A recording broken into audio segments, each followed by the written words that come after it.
guys, my name is Rakita and I am here with another video. Today we're going to be making my favorite chocolate chip cookie recipe. I cannot wait to eat it. The cookies are soft, they're gooey, they're chocolatey, they're rich, they're buttery, they're everything that you want in a chocolate chip cookie.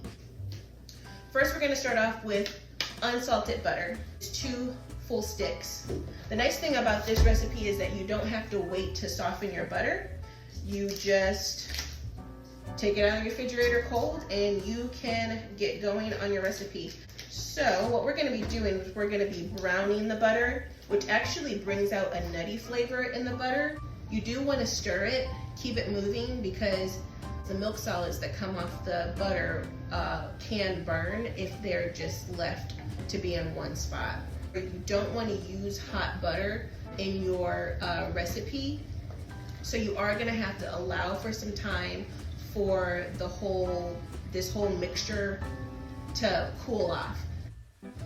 Oh, here we go. You see the color change? It just changed. You see how quick that was? How quick that changed?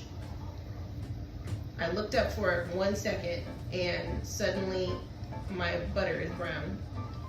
So I'm gonna let this go for about 10 more seconds to make sure that it's adequately brown. Okay, like I said, we cannot use this right now. It is way too hot. So we're gonna have to allow it to cool down at least to about room temperature before we actually use it in our recipe. If you'll notice, we're not exactly at 1 cup. So what we're gonna do is just add a little bit of water. And I'm just gonna pour it until, there we go. Now we are at 1 cup.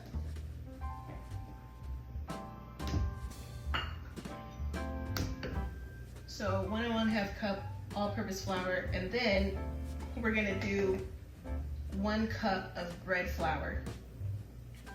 Bread flour is nice because it actually will give the cookie a nice chewiness. And you know how when you make cookies and they're really soft when you first get them out the oven, and then give it a day and they're like hard? When you add bread flour to your cookies, that doesn't happen. They actually stay soft. All right, bread flour, 1 cup. Next we have baking powder and baking soda. We're doing 2 leavening agents because it actually gives your cookie 2 chances to rise, so you get kind of like a nice variety of texture. Because baking powder and baking soda, they rise at different times. Go. 1 teaspoon baking powder, 1 teaspoon baking soda. So we need 1/2 teaspoon of salt. And I'm using kosher salt. I tend to like it better in baking. We're just gonna stir that up. So we want 3/4 cup brown sugar, dark brown sugar. The difference in your like regular sugar versus dark brown sugar and whatever's in between is molasses. So the dark brown sugar is gonna have the most molasses in it. It's gonna be like the most soft. It's gonna give the cookie that chewy texture. It's gonna contribute to that too. So anyway, we have our 3/4 cup brown sugar, but I do like a crispy edge on my cookies. So I actually do still use white sugar as well. 1 cup. I love these cookies so much that I actually made them for the dessert table at my wedding. At some point in the middle of the night, one of our guests came up to me and said, "Those chocolate chip cookies were the best chocolate chip cookies I've ever had in my entire life." Mind you, she did not know that I was the one that had made them. So that's how good these things are. We need 2 teaspoons vanilla extract.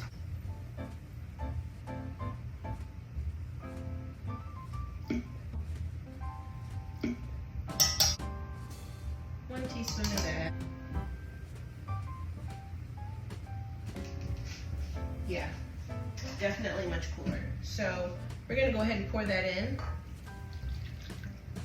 Make sure you get that sediment. That's more flavor. And get this thing going.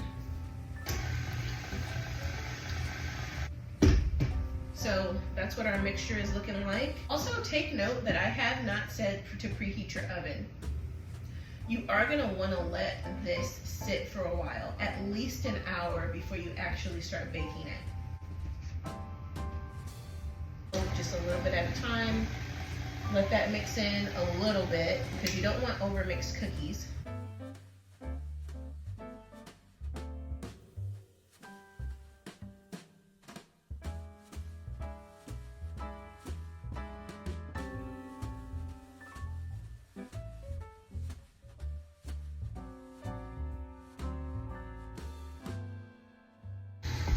You're gonna stir this until it's just combined.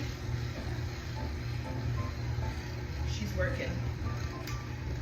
All right, that's looking like it's just combined. I do like to have a mix of semi-sweet chocolate and bittersweet chocolate. I do half and half, so we're looking at 4.5 ounces of each. We're just gonna dump the whole thing in, just like that. Put our paddle down. Make sure you lock the top if you're using one because this is a thick batter. And we're just gonna stir it until it looks like it's combined.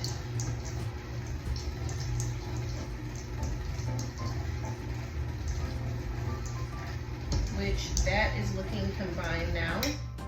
This is gonna make quite a few cookies. I just don't need that many cookies in my life all at once. And feeling that pressure of they're gonna go stale, so I'm gonna eat another one. So I like to actually make the cookie dough and then freeze it. Apart from each.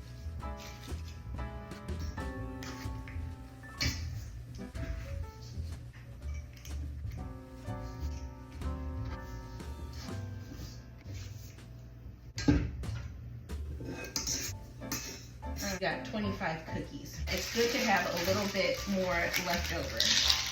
Add a few more where you feel like it looks a little naked.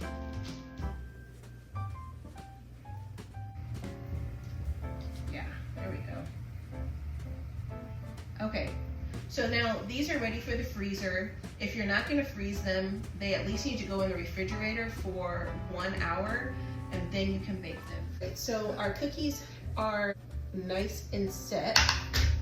They are kind of cold to the touch. It's been quite a while. See, I've changed clothes and everything. So what we're gonna do is go ahead and put these in the oven. We're gonna bake at 350 for about 12 to 15 minutes. You're just gonna have to watch your cookies just to make sure because everybody's oven is different. So this is a hot stone. I find that stones are the best for cooking, well, pretty much anything, but especially anything that's like a baked good. So we got our 6 cookies.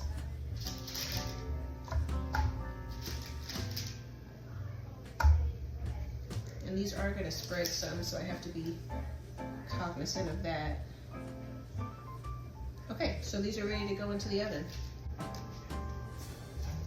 So that's how they're looking. I'm gonna let them cool off a little bit. Okay, so here are our cookies. We're gonna give these a little bit of a taste, but before that, I wanna show you just how perfect this little cookie is. And it's like, it's not dark on the bottom, it's nice and soft.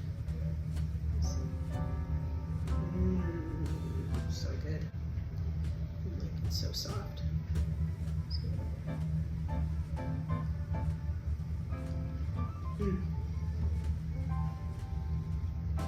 Makes your mouth water, like literally. Edges are nice and crispy. Inside is nice and soft and gooey. Give it a shot. I promise you will not regret it.